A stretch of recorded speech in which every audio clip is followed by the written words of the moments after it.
Our next guest is here to talk all things crypto, including his company's battles with the SEC. Joining us is Dave Ripley, CEO of crypto exchange Kraken, and according to Coin Market Cap, it's the sixth largest exchange globally. It's good to see you. Good to be here. Someday, an IPO, one more round of financing before that? Yeah, not surprised to hear that question. The crypto market is obviously doing incredibly well.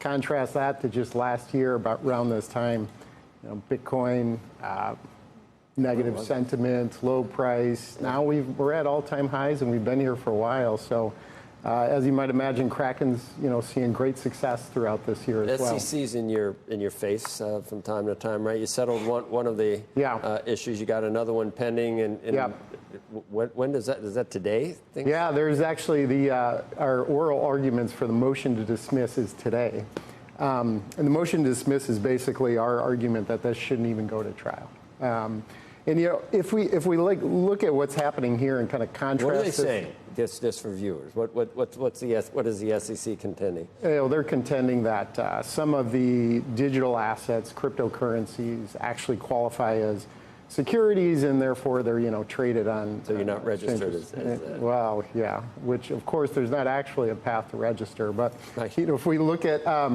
we serve markets all across the world. Europe, UK, Canada, Australia, US are major markets, and we're active in all of those other markets, and pretty much every single one of them has gone to a place where they've put in some reasonable set of regulations.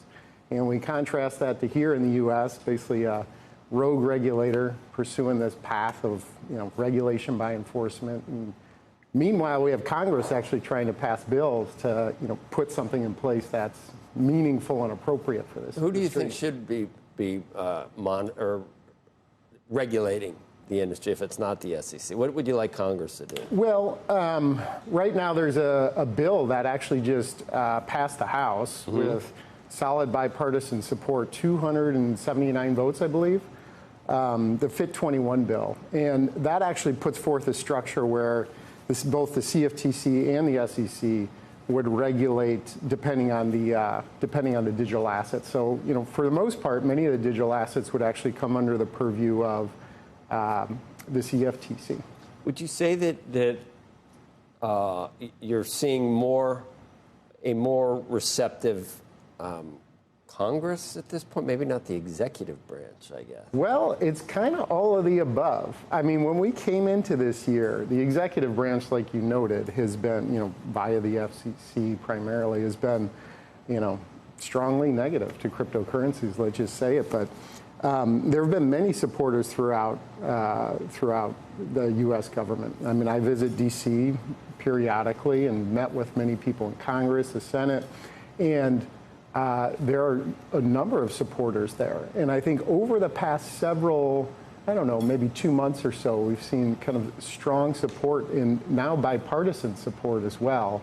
I mean, the bill I just mentioned is one great example. We didn't expect it to be that successful. 279 votes was really successful. I think it was 71 from the Democrat side as well. So now we've kind of seen a little bit of softening up on the executive branch. Biden administration said that they're willing to discuss and work with the industry, work with Congress to put forth a new bill. And so we're just seeing a lot of positive movement.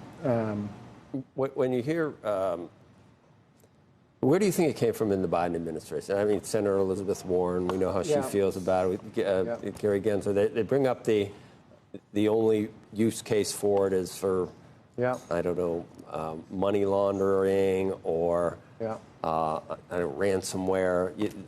Is that the main reason that you hear from the Biden administration? Is that what you think it stems from? I don't think so. I don't think so. But it's baffling what the reason could be. I mean, it doesn't help a government to not be able to use. Yeah, sure. But, I mean, the reality is that there's, right now, if we talk about stable coins, the U.S. dollar stable coin with huge adoption there, over $100 billion of adoption, that's something that actually kind of promotes the usage of the dollar, not just here in the U.S., but globally. And many of the stable coins also coming into the regulatory fold, regulatory compliant, as is Kraken.